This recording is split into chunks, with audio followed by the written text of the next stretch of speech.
When you feed me, when you clothe me, when you give me water, when you visit the sick, it's very clear. It's not a metaphor. He's like, that's me. That what you do for them, you're doing for me, because that is me. I read that and I go, I don't think he's using a metaphor. He's going, come and see me. I'm right here. And I'm going, wait a minute. Now, what's the implication of that? If that is what he's telling me, what would I do? And what I would do is bow down, change my posture. I'm not here and you're there. You're here and I'm there. It's a total reversal, as if he were Jesus. And that's when things shifted for me big time. Not so popular opinion. Yeah, I love it, man. Welcome to another episode of Ecclesia KC. I'm Tom. I'm Caleb. We're the guys who've shot a ton of videos for a bunch of churches, and then something unexpected happened. We started falling in love with the church in Kansas City. And now I'm so stoked to have a man whose works speak louder than his words, but we're going to go ahead and listen to his words anyways.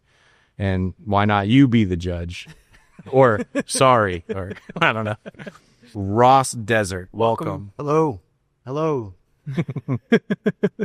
Ross, how did you first get connected with the Uplift Organization? Sure.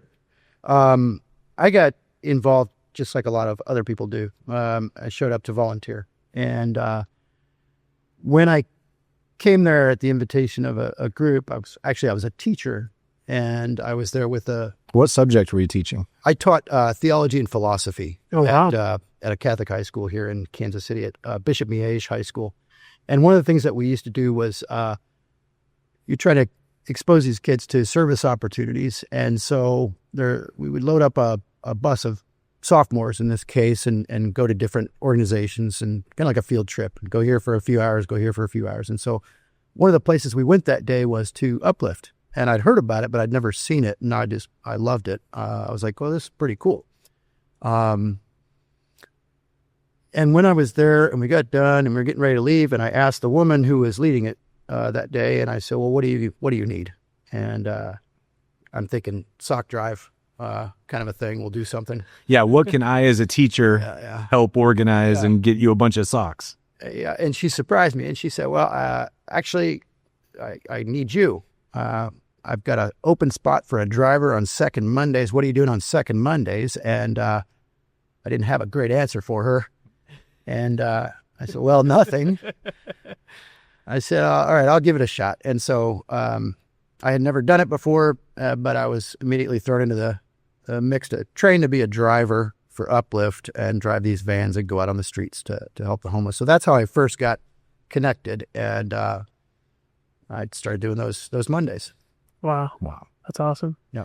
Was there a moment early on in your experience that hooked you and hooked your heart?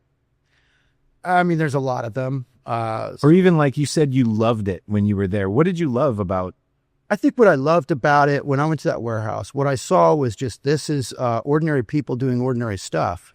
This is not beyond the reach. I'd always thought about, if you want to help the poor, help the homeless, it's going through an organization, an agency, and they have professional staff, but then there's volunteers can fit in here almost like an accessory is how I felt every time I did it. But this one was different. Everything was, all the stuff that they had, all the food, all the clothes and everything was brought by volunteers, and then volunteers are the ones doing the things. And so that stood out to me, and it felt like, okay, this is something that ordinary people can do. Once I went out on the routes and started doing the thing, I think a few things really struck me. I think the first thing that strikes most of us is the material need that they have, right? When you kind of see it, but until you get up close and you see it, multiple people who don't have any shoes, like that's unfathomable to me. There's a guy whose lips were all, dried and bloodied, and he didn't have any chapstick. And I'm like, if I need a chapstick, I go to the store and get a chapstick. It's a few bucks, He didn't have that ability. So the material need is one. I think the connection, just the people are asking to connect. They want to talk. They're open to that, and the need is there. I think that struck me. And then I think eventually you start to realize these moments that grab you. I think most of us, you get a little bit into this and you start to realize these people are not strangers. They're not aliens. They're not from another planet, for another community. Most of them are from right here. Yeah. They grew up here. They went to Truman High School or, Blue Valley Shawnee Mission South, or they're from right here in Kansas City, and that really kind of strikes you and does something to you. Wow. That hooks me. I guess that was your question. Yeah. What hooks your heart? How many years ago was that? I started 12 years ago. Wow. Yeah, Wow. as a volunteer. That's awesome. Said, yeah, I'll drive on Mondays. I drive on Mondays, and then the problem is when you say yes to something, a lot of times, well, can you do this? Can you do this? So, but I also wanted to do more, and so one Monday a month became.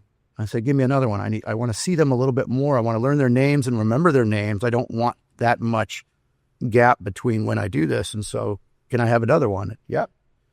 And pretty soon I was doing every Monday, and that it became a part of my life when you do that. Yeah. So, wasn't there a moment when you asked for more and then you were told no? Yes. There's, Kathy was the one who was kind of coordinating that, and she was worried about burnout, really. And so let's just go a little bit at a time. Yeah.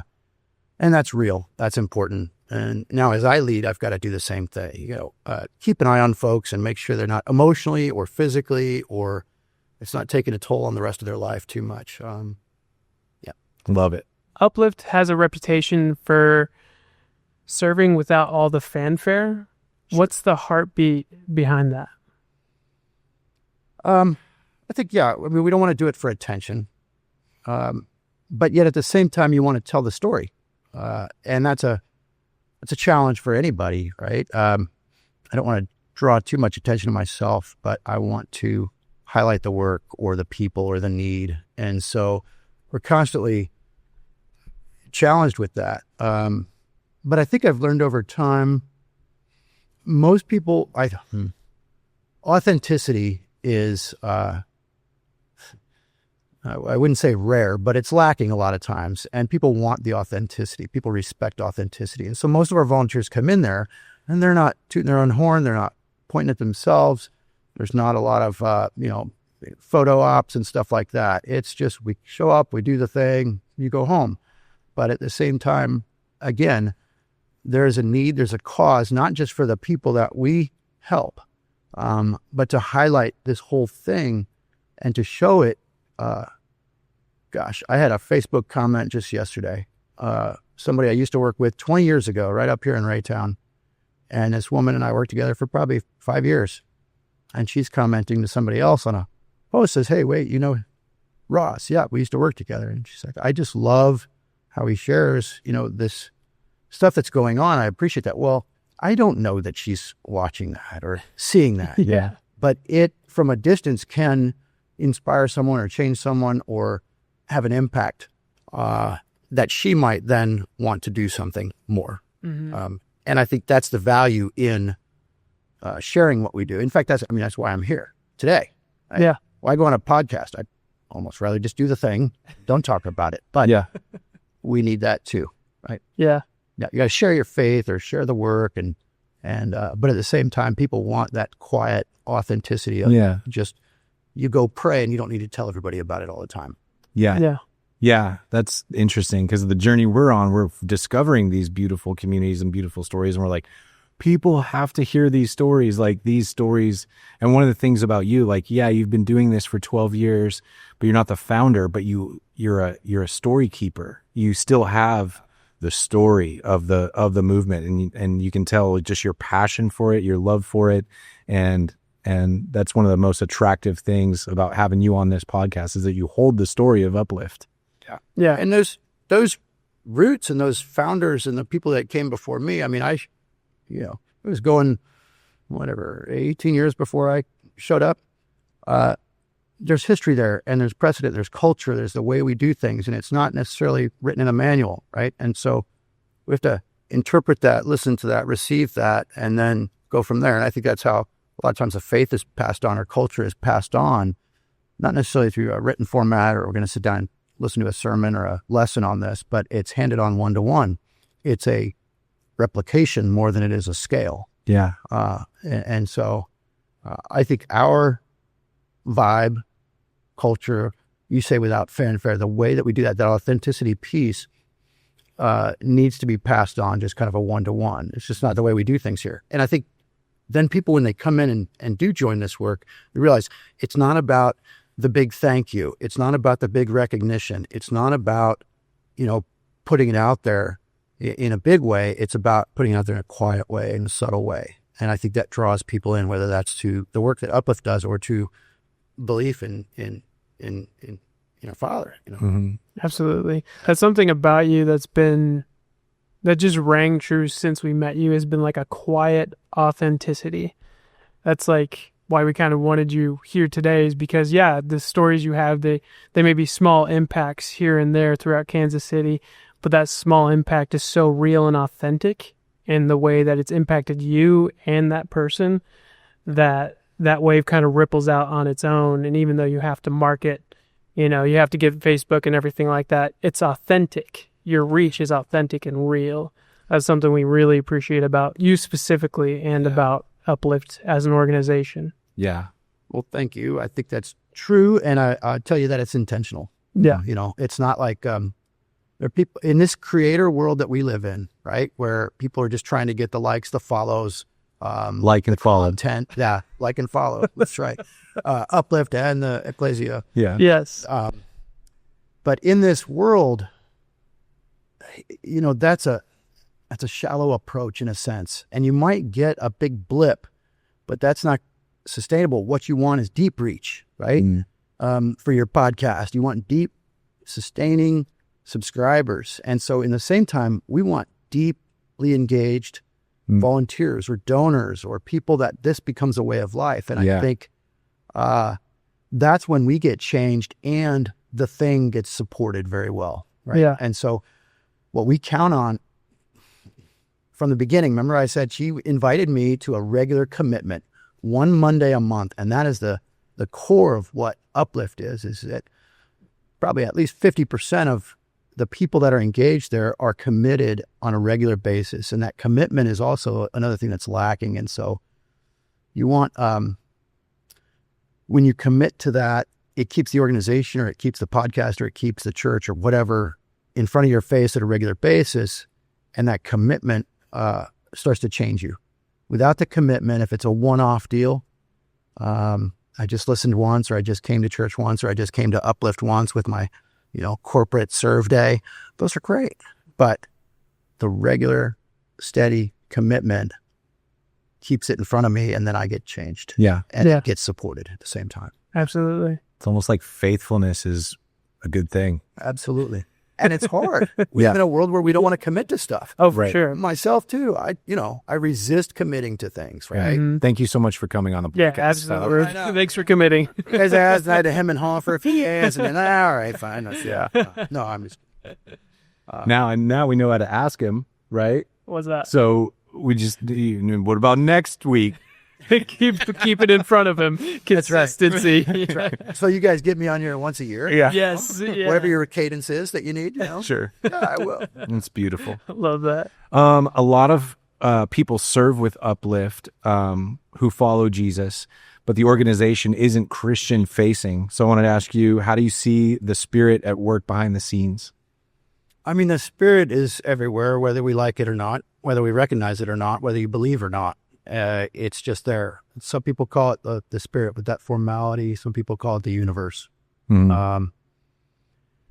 But there's a life force that is beyond us. And I'm just speaking out personally a little bit. So that's how I see it. I think it's the Spirit. I call it the Spirit, the Holy Spirit, whatever you want to call it. But we are on purpose. We are not, we don't put that out front. That's behind the scenes. That's in our DNA. It's in our founding documents. I'd say that the majority of the people that come have a faith component. That's part of their motivation and part of their life. And this is living that out for them. But there's a bunch who really are at different places in that. And I love that we're open to any of that. If you believe, come on in. If you don't believe, come on in.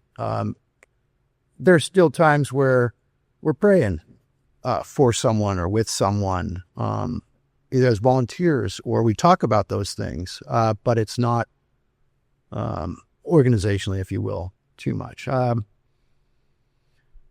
I think that is important. But I see the Spirit moving in a lot of ways. Let's just say there are things that, there's chaos that happens all the time. There's things that go wrong, and then all of a sudden they come together.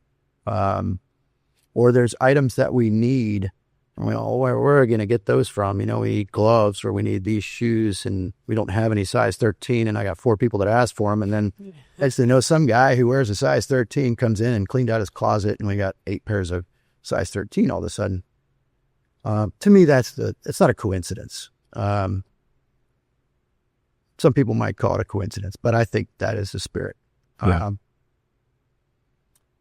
I'll also add, I think that what we do from a theology, a master's in theology, and I was a teacher with it, right? So it's incarnational, and I think that that's the Spirit. So I didn't realize this for many years, but the idea that we don't serve people out of our warehouse is on purpose. There's people that need us to come out to them. And so you think about the prodigal son, right? So you're saying you drive stuff from the warehouse out to them. You don't serve people out of that warehouse. That's correct. Got it. Yeah. I know you just said that, but right. I just now got it. We load up his vans with food and clothing and stuff like that, and we go out to them. There's plenty of places where they can come in and get what they need. Well, not plenty, but there's places where they can come in and do that. But there's not a lot of people going out to the, the camps and the bridges and the corners and all that stuff. That is incarnational in that God didn't just sit up here and say, good luck down there. Said, I know it's a messy, ugly, mucky world. I'm going to join you. I'm going to enter into that mess and walk with you, walk alongside you. And that to me is the Spirit. I didn't realize it at first, but this incarnational spirit of it, that means a lot to them. And so if you're the prodigal son and you're out here, you're away from your father, and you're out here eating out of a pig trough, eating out of a dumpster is what we call it today. And there's plenty of that. Too much of it. God doesn't wait for us to come all the way back. At some point, he's sitting there on the porch and he comes out to meet the son, right? Mm-hmm. That's the story. And that's the incarnation too, to me. And so that's what we're doing. They may or may not be turning or inclining back here, but we're going to come out to where you are, which is uncomfortable. Let's be honest. There's some scary looking spots and some situations. I was scared when I first started doing this, and we have that all the time. It's something we, are challenged with. We tend to live in safer environments, if you will. And you get out there and you realize it's not that unsafe. These are just people, and I got to keep my eyes open. But at the same time, there's that risk that we need to take. I think the faith without risk, if we just sit back in the cul-de-sac and we sit back here and don't get in there, that's not what he did. He came into the fray in the mess, right? So to me, that's all some Spirit moving stuff. I love it. Absolutely. Sit back in the cul-de-sac. Oops. All right, I'm guilty of it too. I don't live in a cul-de-sac, but I live, Yeah. Yeah, it rhymes better. It flows way better. Yeah. How has your view of what it means to follow Jesus changed through this kind of work? Yeah. I mean, personally, I think that's what you're asking. Like me personally, it has absolutely shifted my faith. I mean, here I came to this work and I'm going, all right, I'm a good guy. I'm teaching this theology stuff and all of this. And I think my faith has been wrecked in a good way. And I think that it's the first thing I think is kind of the proximity, this idea of proximity, that it's real easy for me, for all of us probably, to sit back and listen to something and to think about the faith in terms of doctrine and then and think of practice of the faith in terms of worship. And those are great and they're necessary. And I thought that happens in a sanctuary and in a classroom or in the study, or I'm listening to the sermon. That's how I'm getting the truth. And then how I'm worshiping happens in the sanctuary. And this thing, I started 2013. It's 2020 is when the pandemic came, right? And that's when things really got real for me. Took a little while, but if you remember the pandemic and the church is closed, and if you're like me, like, whoa, this is hard. Like this is a challenge. What do I do? I'm used to spending time with Jesus in this way, in a physical way, in this space, and now I can't do that. Okay, what am I? And a few months into that, I think the Spirit moved, and I get this revelation. It's like, wait a minute, you remember that Matthew 25 stuff, and you know it, and you believe it, and he's trying to tell me that I am also out here on the street corner. Yeah. That's me. When you feed me, when you clothe me, when you give me water, when you visit the sick, comfort the sick, those in prison, in this case, imprisoned by addiction or illness or whatever. When we do those, we call them works of mercy, if you will, but in Matthew 25, he's very clear. It's not a metaphor. He's like, that's me. That which you do for them, you're doing for me, because that is me. And I read that and I go, I don't think he's using a metaphor. So tie that back in. He's going, come and see me. I'm right here. And I'm going, wait a minute. I've been doing this all these years and I didn't see it that way. I'm like, whoa. Wow. Okay. Now what's the implication of that? If that is what he's telling me, which is what he's telling me that day, what do I have to do now? And I go, what do I do before the Lord? What would I do? And what I would do is bow down, right? I would kneel. I would genuflect or change my posture. I'm not here and you're there. You're here and I'm there. It's awesome. a total reversal. And I go, what if I worship this homeless guy as if he were Jesus? And that's when things shifted for me big time. I was like, holy cow, this is insane. And it just blew my mind. And so I don't do it perfectly, the practice of that. But that, ever since then, that has been what my prayer is, help me to see it this way. Wow. And so how can I see you in this guy or woman that is not dressed very well, that doesn't smell great, smells like urine sometimes, that is clearly high on something. And is that still Jesus? Yes, that's me. Wow. That's what I'm telling you. You got to have the eyes to see and ears to hear and all that. And I was like, pull the scales from my eyes and unplug my ears because I want to see this. And when I did that changed my faith completely. Wow. There you go. That's so beautiful. It is. I'm not expecting that. No. And no wonder you wanted to sign up for more and more and more. Like, I'm going to go I got scheduled appointments with Jesus now. That's right. Yeah. That's right. Wow. That's amazing. In a different way. Yeah. And I don't know about you guys, but I struggle sometimes with the theoretical, the abstract, right? No, I don't. That this is God up You've here. never struggled with that? Struggled with abstract. Right? I mean, mostly, yeah. We all do, right? It's Yeah, like, right. where's God? I can't see him. He's in the clouds. All right. Well, no, he's right there. That's what he's trying to tell us. And I never heard any preacher or priest or anybody tell him to me that way, Yeah. right? That's the Spirit telling me through doing this work and then seeing it in a different way. And then it's my receptivity to it. Yeah. And then my response to it. Yeah, I think this just brings back all the conversations because I've been in ministry for so long. Like when you go out and you're expecting to bring something, and then when you receive and you realize, no, Jesus was there this whole time. He wasn't waiting for you to come. It's a reversal. And I feel like I've heard that story so many times from so many different people in different contexts of going to serve, even if you're just going to serve a church or a community or do a VBS, whatever it is, the Lord's already there and he's encountering you. He's in that teenager, Yeah. who is crying for help, who is experienced some brokenness or something, or they're just hurting because their friend group or whatever. That's the poor. That's what he's talking about. That's the marginalized. That's the one on the edge. Or it's the neighbor that you really annoys you, that you really don't want to hear her talking and telling that story. She needs your ear. Wow. And it's like we have to see each other differently. And it's made me now, instead of seeing the popular or the rich or the wealthy or anything and holding them in esteem, I am constantly trying to lean into the ones I don't want to lean into, because I go, that's where Jesus is. That's where the gold is. That volunteer who comes in, who kind of grates me the wrong way, and I wish they'd just go away. My job is to get my heart and my mind changed so that I go, come on in. I'm so happy you're here. And that's when I'm saying this stuff transforms us. And so it's not just the homeless person, it's the neighbor, it's the teenager, it's Yeah. husband or wife, try that one on. Your nagging wife is really Jesus. Wow. Oh, man. Wow. And it makes me think of that verse. What does he say? You'll always have the homeless with you, or you'll always have them, or the poor. Mm-hmm. And what a gift. What does that mean? Yeah. Yeah. So I'll in my always be sector, Yeah. I'll always be here. All right. Wow. And that means there will always be people at the margins. There will always be people, in this case, struggling with material poverty.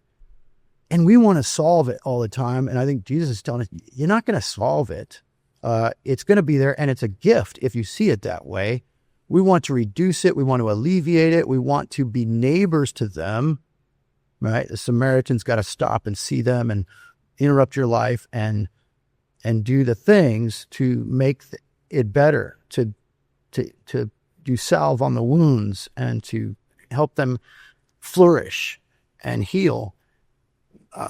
We're supposed to do that. We're supposed to bring the kingdom. We're supposed to this kingdom about right here, right now, not wait until the next life. That's our job. But at the same time, I think he built it in to life as part of his master plan, that these people are here, but they're here for you, to change you, to wreck you, to flip you upside down. Whoa. We have it completely backwards. That's wild. They're here to change us. They're here to change us. If you see it that way. Now we want to lift them out of poverty. We want to lift them out of homelessness. Of course we want, John here to not sleep outside and not have a bathroom and not know where his next meals come from. Of course we want to address that. But poverty in general, I think that's why we can't solve it. It's not supposed to be solved. Wow. I think that's part of the plan. Yeah, the poor you will always have with you.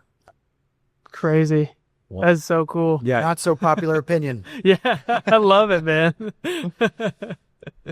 So we love the idea behind the awards you gave at the celebration that we did a video for.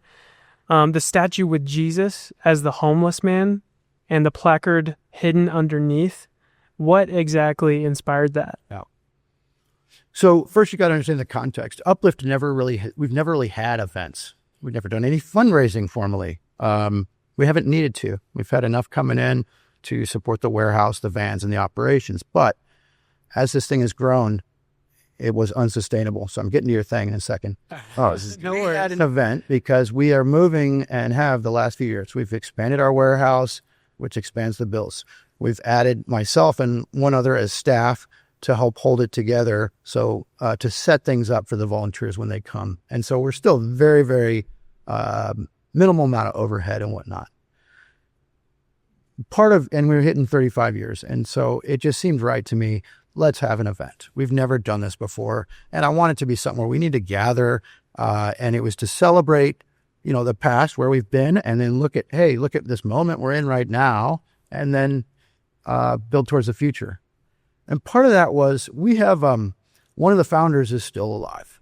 His name is Bill, and he doesn't live here. He moved to Boise, Idaho years ago, but he started this. And then also Kathy, the woman that I met that day, who was my predecessor, if you will. Kathy was our leader, our president for many years. And they're not getting younger. And the opportunity to get them both in a space where we could honor them just seemed like a good thing to do. But I know that they're not going to like that. They're not going to want that. They'll do it, but they really don't want that.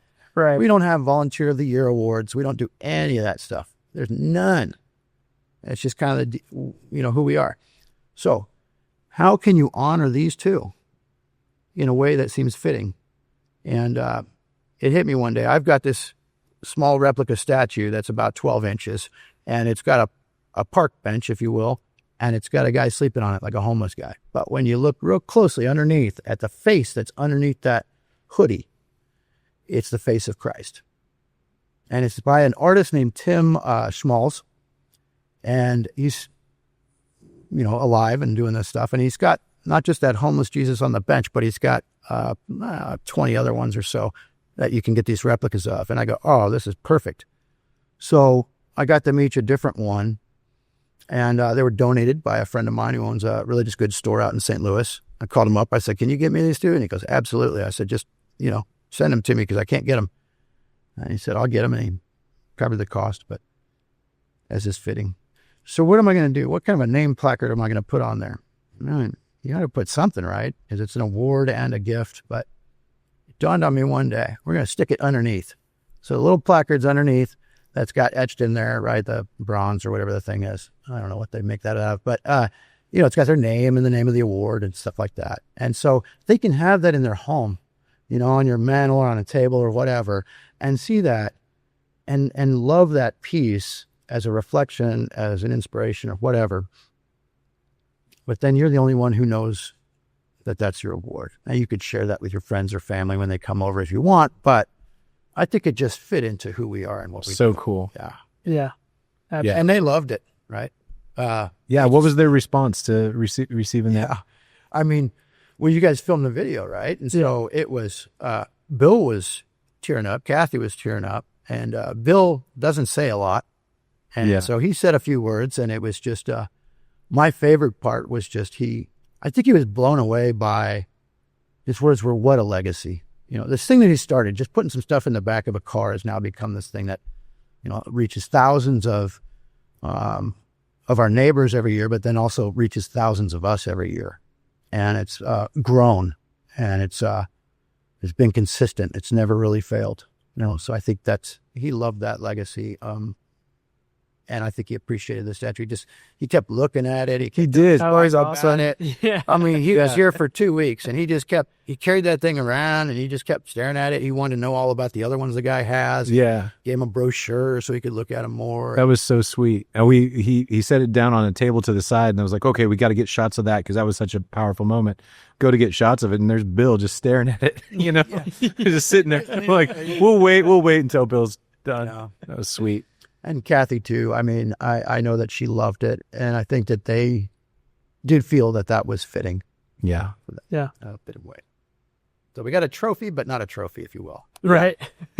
We got a question. What does that statue symbolize to you personally? But you just Completely answered that with the last. I mean, I think that the key to this thing, if you guys look him up, this Tim Schmalz, it's like SCHMALZ. I don't think there's a T in there if I remember right, but it's beautiful stuff. And you'll see what I mean by these. He's created these things, and you have to look to see that that's what it is. He's hidden it in there. It's like, where's Waldo, I love it that a static piece of art can so completely tell your story, which is to encounter Jesus out there. And that wasn't me, man. You guys about Holy Spirit, right?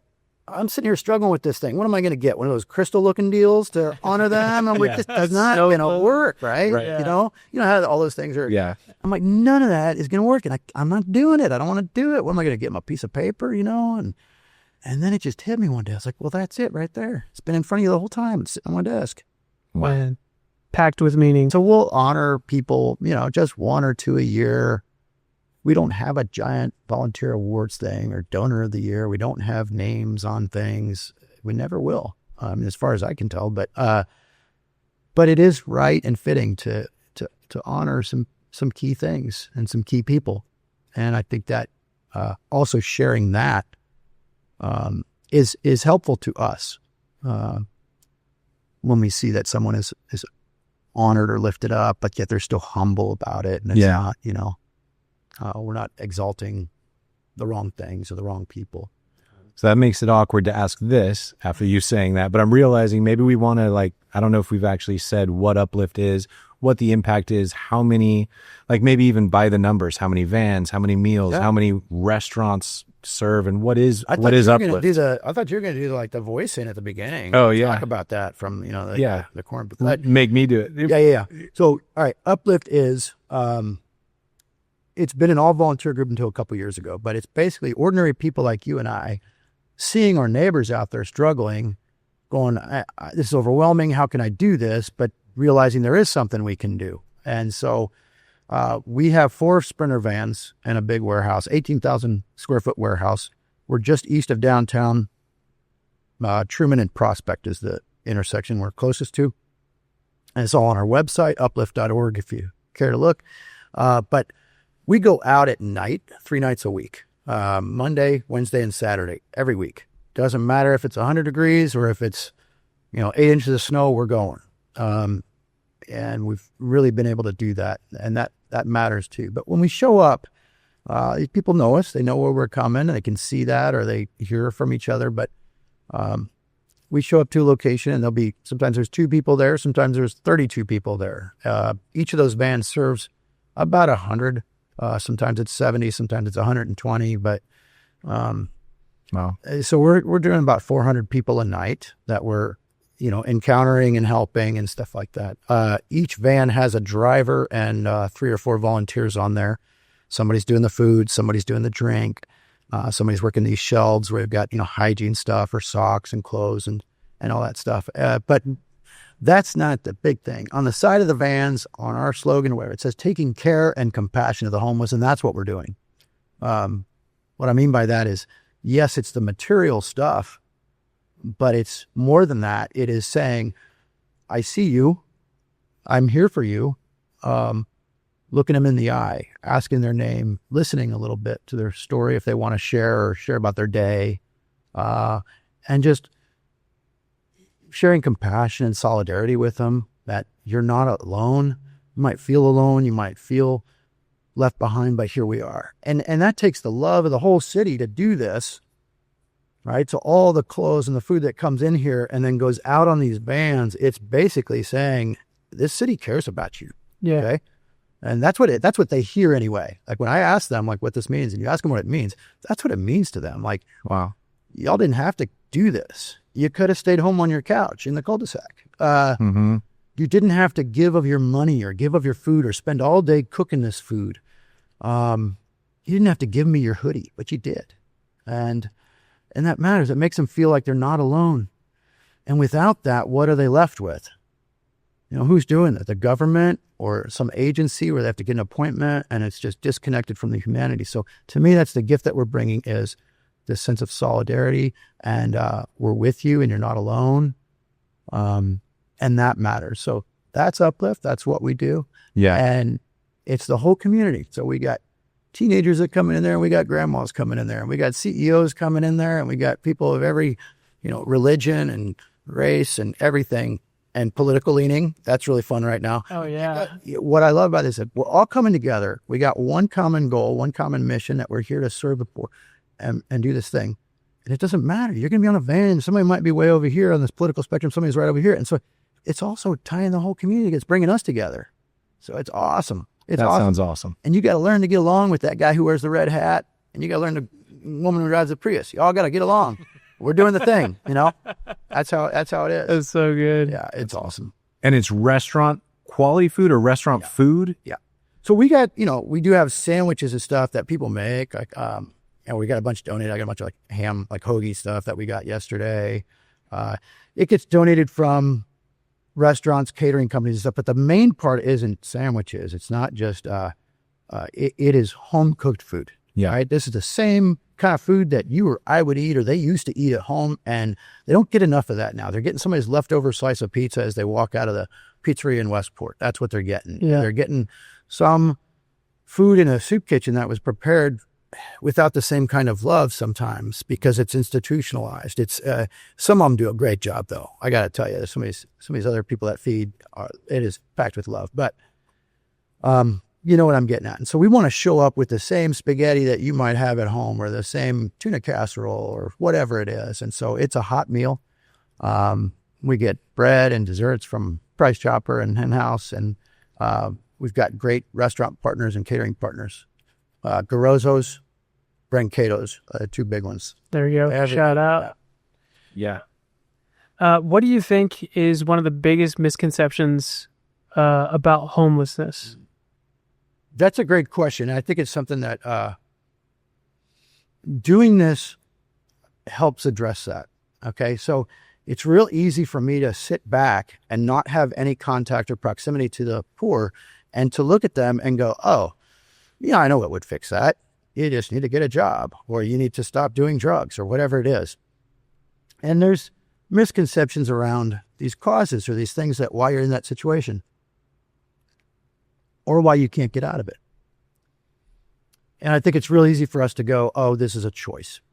And of course, there are things that they choose to do that, You might have chosen not to be smart with your, like, let's go back to before they were homeless. You might have chosen to not be smart with your money.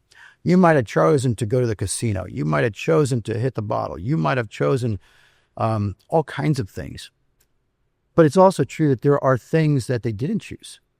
And that's true of all of us. When you examine your life and you examine your heart, you go, wait a minute. I got bad choices that I make too. And I've had some bad circumstances. I've made some really bad choices. Really. That's another podcast though. I've made bad choices and I've had some bad things happen in my life. I've lost a job. I've been laid off before. My position was eliminated. It caught me by surprise at a time where I was kind of paycheck to paycheck, and young kids, I got 6, it's like, this is not a good thing. Yeah. That could have easily thrown me into moving down a notch or 5 real fast. But when those circumstances happened or those choices were made, I had what most of us have, which is a support system. I had family and friends and a community around me that's not going to let me drop too far, especially if I'm willing to ask for help. And so when I had things happen that weren't so hot, I got some help. Whether I asked for it or not, people around me who love me see that they might have the means to do so. And all of a sudden I have help and support with how I'm going to afford to live here or do this thing. And a lot of them don't have that. They might have never had it in the first place, never had a family that was good or that could help. Or they had it and they lost it. And so what's the social safety net? Our society is, and it's a question that's right before our eyes right now. What does it look like for us as a society to support those who need support? This is the social safety net questions that we're seeing by our leaders and our politicians right now. These questions about, is this necessary, or this person has to do this in order to qualify for this, or we're going to reduce this. You need to pick yourself up and step up. And I don't know what the answers are. That's for each of us to reflect on and think about. But what kind of a society, what kind of a community do we have to support me when I'm falling, right? I did not need the government necessarily. I had family. Yeah. And so I think that's a misconception. That's a big one. That's huge. That's a big one. I'll give you one more too. And I mentioned it earlier, but this idea that the closer you get to them and spend a little bit of time with them and you start to get to know their story a bit, you find out that they're not too different than you or I. Right?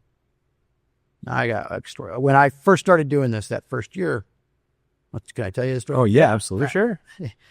When I first started doing this, I'd say maybe the second or third time I went out, I see this guy, and sometimes you see somebody in public and you're like, man, he looks familiar, but you can't quite place it. Well, that was this. I was like, maybe he's familiar, maybe he's not. I don't know, but it didn't matter. He's coming up to the van, but he was drunk, just barely could stand up and walk and stuff like that. And I'm like, man, I feel like I know him from somewhere.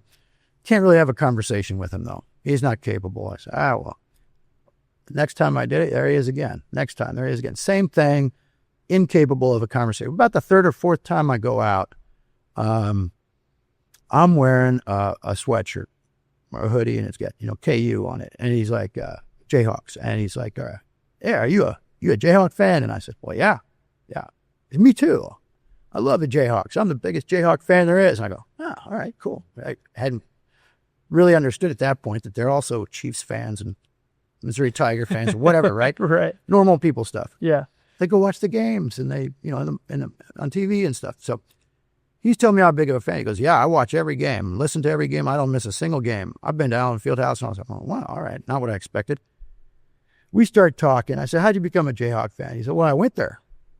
Oh, me too. When were you there? Same time.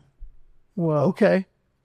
Where'd you live? Who'd you hang out with? Like, let's see if I can connect these dots. He doesn't know this yet. I'm trying to connect these dots. Turns out we're the same major, right? So we're in the same building at KU all the time, taking the same classes. We didn't really know each other. We had some class together. We had a lab together. There's people in life that you're kind of tangentially associated with. And he recognized me and I recognized him. I'm like, oh, I remember you.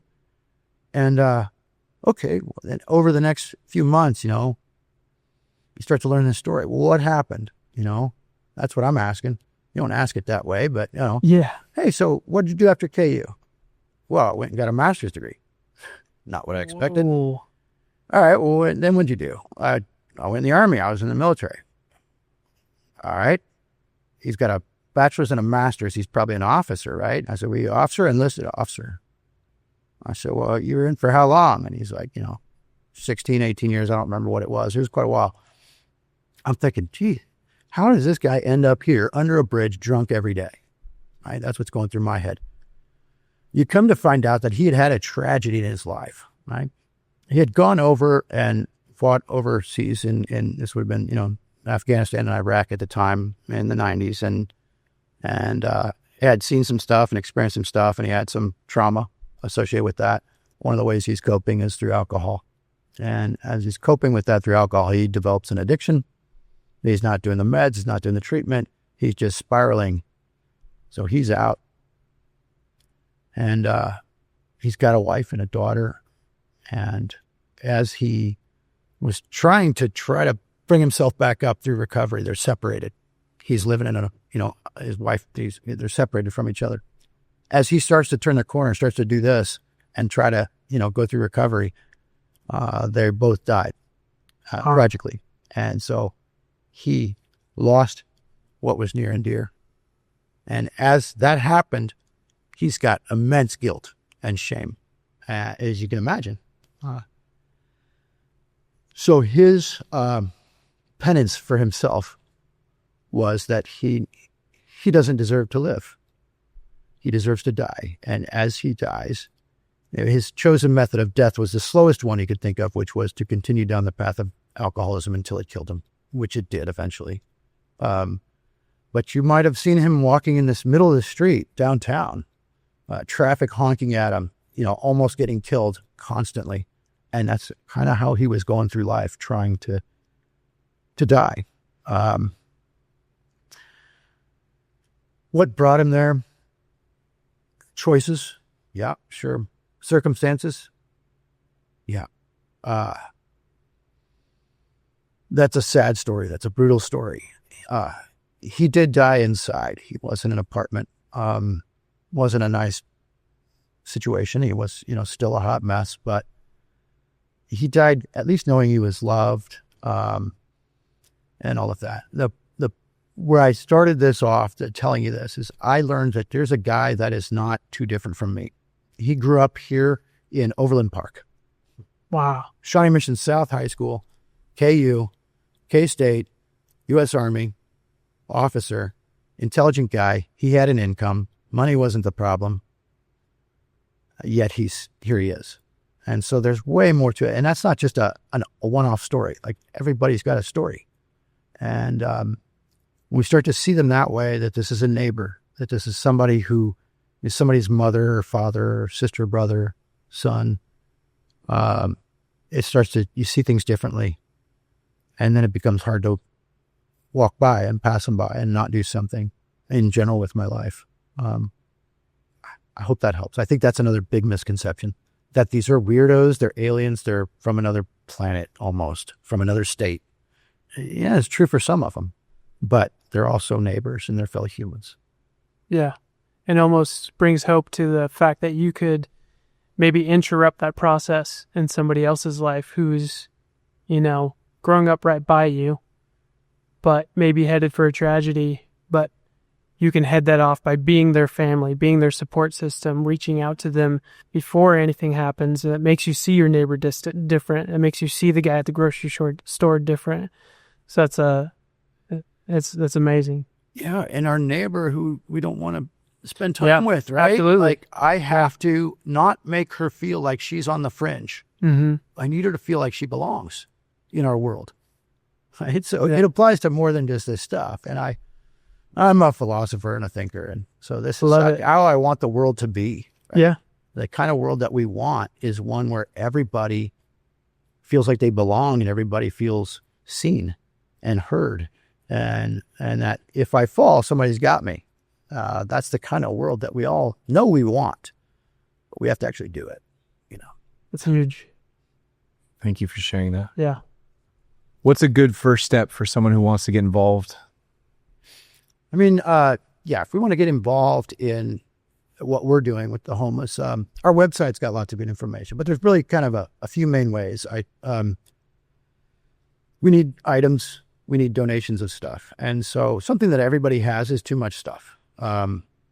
Even the poor, you'll see the homeless sharing with each other, but we all have too many pairs of shoes in the closet. We all have too many umbrellas or whatever it is, and we can share. It doesn't have to buy anything. I can just share the things that I have. Sometimes that's extra stuff. Sometimes that's at a cost. I have too many hoodies. I have 13 hoodies, and I don't need 13. And so I'm going to sacrifice some of those. So sharing is the big one to me. We can share food. We can share stuff. Serving, volunteering. And so our website's got different ways you can serve in our warehouse. We're there on Saturday mornings. We've got different opportunities for groups and companies and schools and things. So come into the warehouse and sort and serve there, or go out on these routes. I'll tell you, there's a decent backlog or wait list, if you will. So it's usually, if you first get in the door, it can be a couple months before they get you scheduled for things. So I say that with fair warning. But sharing, serving, and giving's the other way. I mean, we need money to support what we're doing. And so people can engage in this. Sometimes people can't sacrifice the time or the stuff, or they want to do all three, but that's just the reality of anything. And so our website's got ways to donate financially, or if you got a company that has something that we need. We got somebody gave us 3 pallets of bug spray this year. That's awesome, right? I've got Highland Dairy that gives us all the bottles that we take the water out in, but so sharing, serving, and giving is how I think about it. And then also just praying and awareness. You can do this thing by shifting how you see the world and how you go about the world, and whether you roll your window up or down at that stoplight when you see that person, right? Do I make eye contact or do I look away? And I am as guilty as anybody. Sometimes I don't want to talk to them or see them. I'm busy. I'm trying to get here. But that awareness and just human engagement, I think, is probably the number one thing. And if we all do that, I think it changes things. But if I had a wish, it would be everybody gets on this van just once. Because if you get on this van, you go out here and spend, a few hours with these folks and experience this, you won't see homelessness the same. I don't know how you're going to see it differently. Everybody's different, but it will make a shift in you in a good way, in a compassionate way. Some people get hooked like me. Other people, it's not your thing, but it will. You'll have a hard time dehumanizing them or not prioritizing them in some way if you spend time with them. And so if I got a vision, it's everybody gets on this van at least once in your life. That's what I'm after. That's awesome. Awesome. What was your website one more time? Just uplift.org. O-R-G, uplift.org. Okay. Yeah. Great. Thanks for being with us, Ross. We appreciate you, man. Yeah. Thank you. Seriously. My pleasure. And thank you guys for, listening, paying attention to this guy. I'm not very camera ready, but hopefully we overcome that with the conversation. Amen. Yep. Awesome. Thank you for watching. If you like this content, want more of it, go ahead and click subscribe and the bell icon and thumbs up.